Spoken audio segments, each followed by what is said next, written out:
Guys, welcome back to the channel Motilight Bengali blog. কেমন আছেন আপনারা সবাই? আশা করছি ভালো আছেন, আর আমিও খুব ভালো আছি।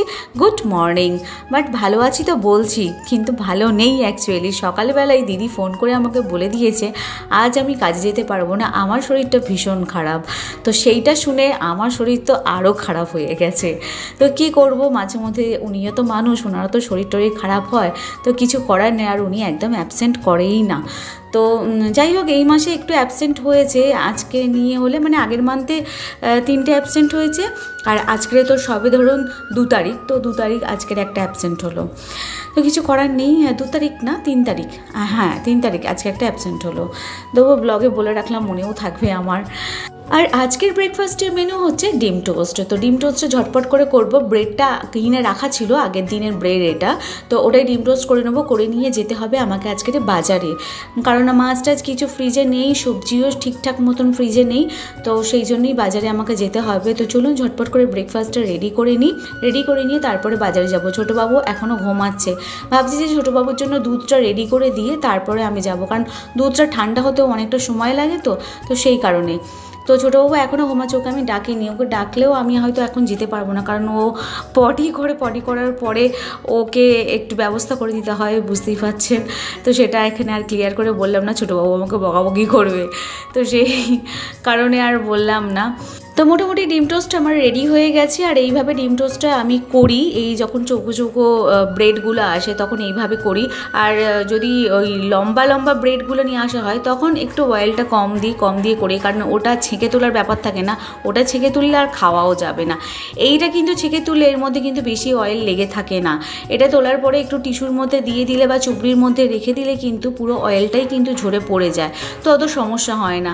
বাট ডিম টোস্টটা করার আজকের কারণ হলো আমাদের বাড়িতে বাটারও শেষ হয়ে গেছে আর জ্যামও শেষ হয়ে গেছে। এইভাবে ডিম টোস্ট খেতে খুব একটা কেউ পছন্দ করে না, আমিও পছন্দ করি না, বাট আমার শাশুড়ি মা ভীষণ পছন্দ করে এই ধরনের ডিম টোস্টটা খেতে। আর এই দেখুন বাসনের গাদা পড়ে রয়েছে। এদিকে চা বসিয়ে দিয়েছি, শাশুড়ি মা বসে আছেন চা খাবেন বলে চা বসিয়ে দিয়েছি, চা করেও দিয়েছি, সবাই খেয়েও নিয়েছে। আমি এখন যাচ্ছি বাজারে। ছোটোবাবু ঘুম থেকে উঠে পড়েছে, ওকে রেডি করিয়ে দিয়ে আমি এখন বাজারে যাচ্ছি। মাছ কিনবো, সবজি কিনবো, তারপরে বাড়ি চলে আসবো। দেখি আজকের অনেকটা বেলা হয়ে গেল, যেহেতু ছোটোবাবু উঠে পড়েছিল, ওর ব্যবস্থা করতে করতে অনেকটাই লেট হয়ে গেছে। আবার এখন 9টা বাজে, বাজারে এসেছি। বাটা মাছ পেলাম, আর পেলাম রূপচাঁদ মাছটা 900 গ্রাম ওজন হয়েছে, ওই মাছটা আমি নিলাম। আর বাটা মাছটা শাশুড়ি মায়ের জন্য নিলাম, বাট বাটা মাছটা না পচা হয়েছে।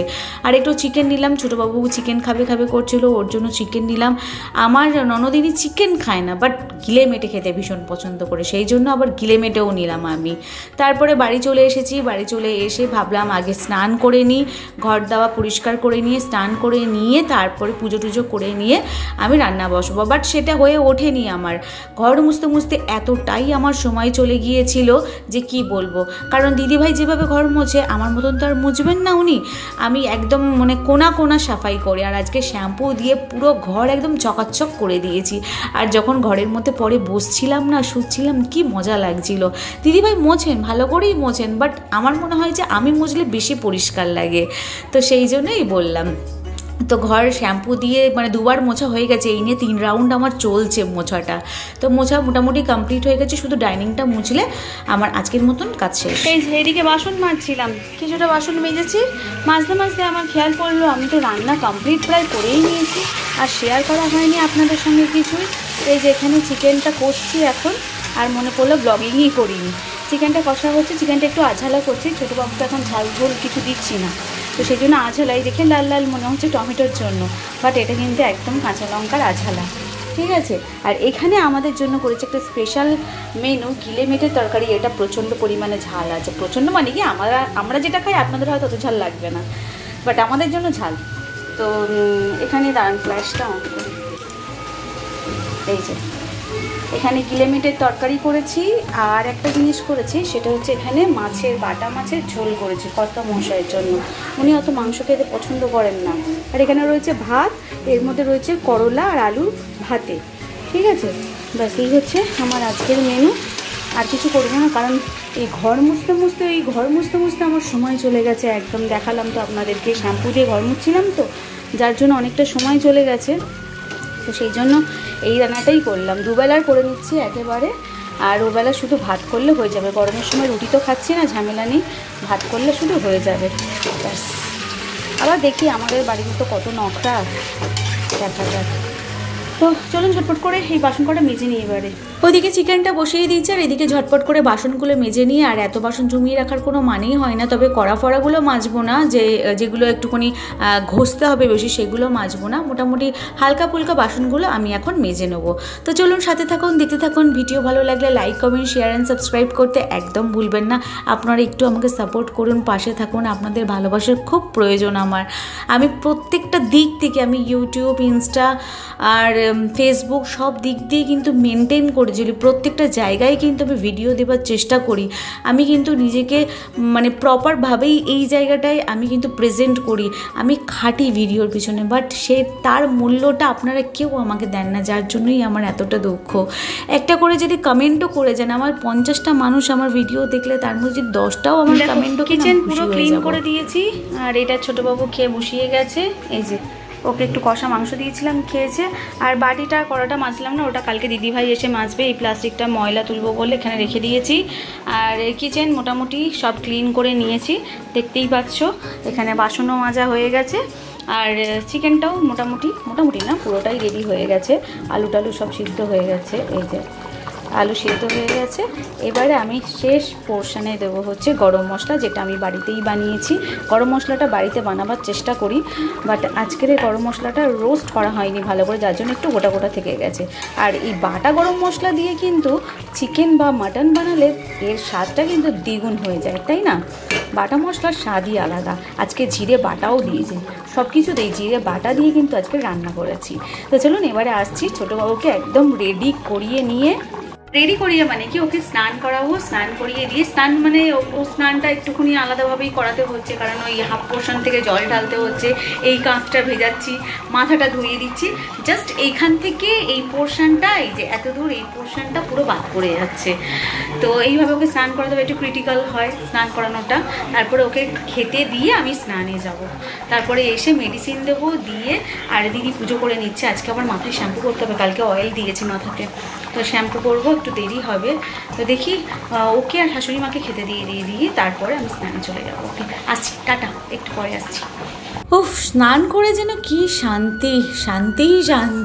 চলুন এবার ব্রেকফাস্ট বলছি, লাঞ্চ করে নিলাম। লাঞ্চ করে নিয়ে এই ভিডিওটা আমি বানিয়েছি, আর এই ভিডিওটা আমি প্রচণ্ড পরিমাণে খেটে বানিয়েছি, বাট খাটার আমি মূল্য পাইনি, কোনো জায়গা থেকে পাইনি, না ইনস্টা থেকে পেয়েছি, না এফবি থেকে পেয়েছি, না ইউটিউব থেকে পেয়েছি, যার জন্য কিন্তু আমি খুবই দুঃখিত। কারণ এই ভিডিওটা সত্যিই আমি খুব খেটে বানিয়েছিলাম, আর খুব মানে এফোর্ট দিয়ে বানিয়েছিলাম, ভেবেছিলাম ভালো ভিউজ আসবে, বাট না, আসেনি।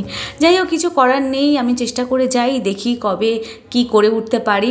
আর এটা হচ্ছে আমার বাপের বাড়ির জাম গাছ। এই ভিডিওটা আমার ভাই আমাকে করে পাঠিয়েছে আর বললো যে দিদি এই ভিডিওটা শেয়ার করিস, তো সেই জন্য একটু শেয়ার করে দিলাম। বাবা আমার জন্য জাম পাঠিয়েছে, সেটা পরে শেয়ার করে দিচ্ছি আর কি পাঠিয়েছে। আর এখানে একটা কলা গাছ পড়ে গেছে, মানে গাছের গোড়ায় জল জমেছে, তো সেটা পড়ে গেছে গাছটা, প্রচুর পরিমাণে কলা ধরেছিল। আর আমার বাপের বাড়িতে না ফলের গাছ ভর্তি, আম, জাম, কাঁঠাল, কলা, বাট লিচুটা নেই। আঁশফল ছিল, ছোটোবেলায় আমি আর দিদি এত আঁশফল খেয়েছিলাম, আমাদের ডায়রিয়া হয়ে গেছিলো। সেই আঁশফল গাছটা কিন্তু বাবা কেটে দিয়েছিল, তারপর থেকে আর কোনো দিন আঁশফল গাছ বসায় না। আর আঁশফলগুলো ছিল লিচুর মতন, সেই জন্য লিচুটা বলতে পারলাম না। কর্তামশাই তাড়াতাড়ি অফিস থেকে চলে এসেছেন, আর হাতটা কেটে এসেছেন, যার জন্যই তাড়াতাড়ি চলে এসেছেন। ওনার হাতের একটুখানি আঙুলের কোনা কেটে গেছেন, আর নিয়ে এসেছেন ফুচকা, সবাই মিলে ফুচকা খাওয়া হচ্ছে। এই যে বাবা পাঠিয়েছে, বাবার গাছের জামগুলো পুরো থেঁতলে নিয়ে এসছে। বড়বাবু গেছিলো, দাদু পেরে দিয়েছে, পুরো থেঁতলে গেছে ব্যাগের চাপে। তো যাই হোক, থেঁতলে জায়গা যাই হোক, গাছের জিনিস একদম চটকিয়ে মাখিয়ে খেয়ে নেবো, সেটাই হচ্ছে সবথেকে বড় কথা। আর বাবার কাঁচকলা গাছ পড়ে গেছে, তো সেই জন্যই এত কাঁচকলা দিয়েছে, কাঁচকলার কোপ্তা করে করে খেয়ে নিতে হবে, সেটাই বুঝতে পারছি। তো প্রচুর কাঁচকলা দিয়েছে বাবা, কতদিনে শেষ হবে কে জানে। তো জামটা এখন ফ্রিজে ঢুকিয়ে দিই। বাবা বললে আমি ধুয়েই পাঠিয়েছি, তো এখন আর ধোবো না, যখন খাবো তখন ধুয়ে খাবো, এখন এটা ফ্রিজে ঢুকিয়ে দিই। কাঁচকলাটা এখন আপাতত থাক, দেখি আঠা বেরোচ্ছে, এই যে আঠা বেরোচ্ছে, তো এখন এখানে থাক, একটু পরে ঢোকাবো ফ্রিজে। আর আমি উপরে যাই, সন্ধ্যাটা দিয়ে আসি, সন্ধ্যে দিয়ে এসে তারপরে যা করার করবো। শাশুড়িমা বলে কিনা আমাকে দুটো ধুয়ে দাও, তো আমি দুটো না 4-5টা নিয়ে আমি একটু খাবো, এই কটা নিলাম। এই যে সন্ধ্যা দেখালাম, সন্ধ্যা দেখিয়ে চলে এলাম এগুলো গরম করতে। এগুলো না ফ্রিজে ঢোকাই অনেকটা করে, তো আর ফ্রিজ পুরো ঠাসা, সেই জন্য ফ্রিজে ঢোকায়নি। এই যে এগুলো এখন গরম করি, এটা গরম করছি, এটা গরম করছি। ছোটোবাবুকে একটু মুড়ি মাখিয়ে দেবো, ও খাক, তারপরে গ্যাস মুছে আমাদের চা বসাবো। আমাদের আবার একটু এঁঠো সঙ্গড়ি মানামানির অনেক নিয়ম রয়েছে, ঠিক আছে। আর গিলেমেটেটাও এখানে এতটা রয়েছে, এটাও গরম করতে হবে। চলুন আসছি আবার একটু পরে। ব্লগ তো বড় বড় করার চেষ্টা করছি, বাট কি করে বড় করব, ঘরে থেকেই আর ব্লগ বড় করা সম্ভব নয়। বাইরে একটু একটু বেরোলে, বাইরের কিছু প্রকৃতি দেখালে, বাইরে কিছু কিনছি দেখালে, বাইরে কিছু খাচ্ছি দেখালে, তবে তো ব্লগটা বড় হবে। বাড়িতে কি দেখাবো, তো সেই জন্য ব্লগটা একটু হয়ে থাকে, বাট চেষ্টা করছি একটু বড় করার। ওকে টাটা। ছোট বাবুর খিদে পেয়েছে, ওই যে খাইতে পাচ্ছে, ওকে খাইতে দিতে হবে, ওকে দেখাতেও পাচ্ছি না, সব সময় ও নাঙ্গা পুঙ্গা হয়ে দেখে, ওই জন্য বেচারাকে দেখাতে পারছি না। বেচারা হাতটা একটু দেখাই।